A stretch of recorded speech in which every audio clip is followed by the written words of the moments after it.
আগামীকাল বিসিবির বোর্ড সভা, আসতে পারে বড় সিদ্ধান্ত। ঢাকা লিগের ক্লাবগুলোর দাবি নিয়ে আসতে পারে সিদ্ধান্ত, যেখানে কাঠগড়ায় নাজমুল আবেদীন ফাহিম। এছাড়াও বিপিএলে ফিক্সিং সন্দেহ, ক্রিকেটারদের টাকা না পাওয়া নিয়ে আলোচনা হবে। দেয়া হতে পারে বিসিবির স্ট্যান্ডিং কমিটি, ক্রিকেটারদের কেন্দ্রীয় চুক্তি নিয়েও হতে পারে আলোচনা।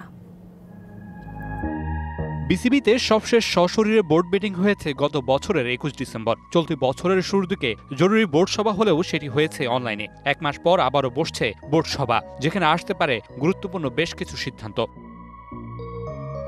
বিসিবির গঠনতন্ত্র কমিটির প্রস্তাবনা নিয়ে ঢাকার ক্লাবগুলোর আলটিমেটাম নিয়ে হবে সবচেয়ে বেশি আলোচনা, যেখানে লিগ বয়কটের পাশাপাশি গঠনতন্ত্র কমিটির প্রধান নাজমুল আবেদীন ফাহিমের অপসারণ চেয়ে রেখেছে ক্লাবগুলো। সিসিডিএম রাখা ও 12 পরিচালকের আগের অবস্থানের দিকেই হাঁটতে যাচ্ছে বিসিবি। আলোচনা হবে নাজমুল আবেদীনের পদ নিয়ে।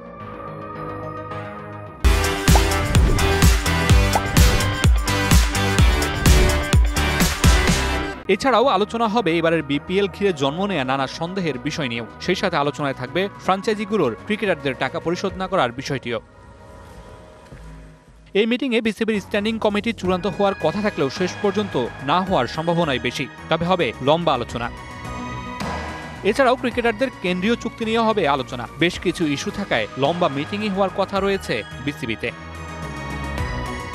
Mamunur Rashid, DBC news, Dhaka.